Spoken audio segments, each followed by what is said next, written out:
Yo, Wagwan, we're back with another video for your head tops, and today we've got a quick video before the end of the year going over a character that everybody has been saying, why is he even in the game? You guys went crazy in the last video, so I'm doing this upload as a bonus so you've got something to watch this New Year's Eve. Remember, as soon as I hit 1k follows on TikTok, I will get that Megumi breakdown uploaded. So today I'm not even gonna set a likes goal. I'm just gonna ask you to politely subscribe so that I can reach my goal of 5k subscribers. However, if you continue watching without subscribing, then just know you're indirectly calling your mama J-Bag, innit? I ain't saying it, you're doing it. Alright, so in today's video, we'll be covering Eso and his brother Kechizu. This character is one of the most unique characters in JUJUTSU Kaisen Cursed Clash, and he has some similarities to Megumi because of the extra character that you have to control while playing. Because I've not seen too many people hyped for this character, I decided to do a video to shed a bit more light on how Eso plays, because I think he'll be a problem in JJK Cursed Clash. Remember, I'm not setting a likes goal this video. Instead, I want everyone who sees this video to smash the subscribe button and get me to 5k subscribers. Can it be done before the end of the year? That is the challenge. Can it be done today? And instead of tapping the notification bell, go ahead and follow my TikTok pinned in the comments below, as I did upload a preview of Megumi on there. Without further ado, let's get into the action. Eso is a highly unique character because you are not only controlling him, but his brother Kechizu. This makes him one of the hardest characters to use in the game because he is essentially a puppet user. He's a mid-range character who has some long-range attacks but fights best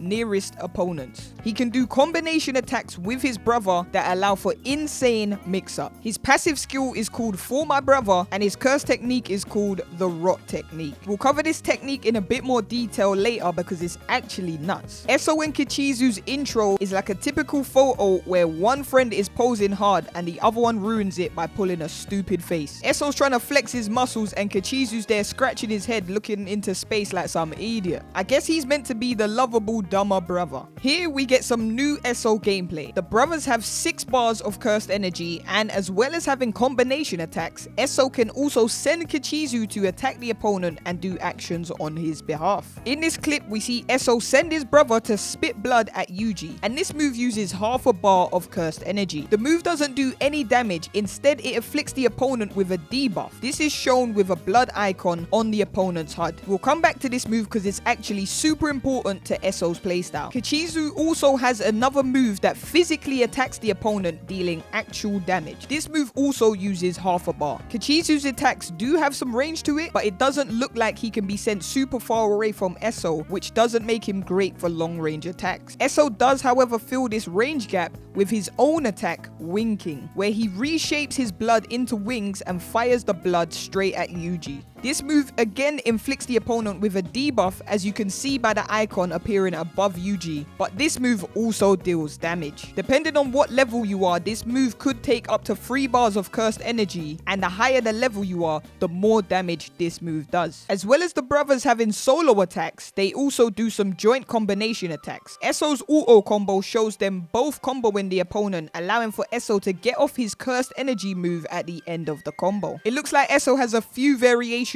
of his winking blood manipulation move, and comboing them with his brother allows him to get these moves off effortlessly. Now let's take a look at why Eso is one of the hardest characters to use in the game. Make sure you pay attention to this bit because it is a bit of a mazzoline. Eso has a move called Decay. This move can only be activated if and only if you hit the opponent with the debuff moves I mentioned earlier. Kechizu's attack where he spits blood, or Eso's blood manipulation techniques. You know you've hit the debuff because the opponent will have a blood splatter icon above their head. Here comes the techie part. You activate Decay by doing the "hey, I didn't know he was chill like that" hand sign. This then puts you into a cutscene, kind of like Nobara's straw dough technique. Once the cutscene has finished, the icon on the opponent's HUD will change to signify Decay has been activated. You'll see this because it looks like a weird rose pattern. Once the icon shows up, it's a race against time to cover the opponent in as much cursed blood as possible. Once the Decay technique is active, there'll be a blood meter on the opponent's HUD which you can fill up to deal more Decay damage and also control how much damage the rot technique does once Decay is over. You can see Kechizu spitting blood at the opponent and the blood meter filling up. One thing to note is that when Decay is active, it is continuously draining your cursed energy meter. That is why it's a race against time. So it's important to drench your opponent in as much cursed blood as possible. To turn off the Decay technique, it costs 1 bar of cursed energy, and this will deal a set amount of damage based on how high you've filled the opponent's blood meter. Just look at the damage. Oh my days, blood. Eso is defo gonna be annoying to play against. Next, we're gonna have a look at Eso and Kechizu's awakening attack. Maximum Wing King. Eso, being the poser he is, poses up towards the camera, activating a bigger version of his Wing King move. This lifts him up into the air and he sends cursed blood towards the opponent, pushing them into his brother Kechizu. He jumps in for a surprise attack, covering Yuji in blood. This allows Eso to land a direct hit on Yuji, letting him activate his Decay technique. After this, Eso releases the technique which rots away on Yuji and makes him pass out. The Blood Brothers then take a bow and go about their day like nothing happened. Unfortunately, we haven't seen any customization options or unique joint attack interactions for this character, but we do get a sneak peek at what could be their solo joint attack. It shows Kechizu charging up at the opponent, hitting them straight in towards Eso, who uppercuts Yuji in the back. And then the brothers set up a Falcon Punch, sending the opponent flying away.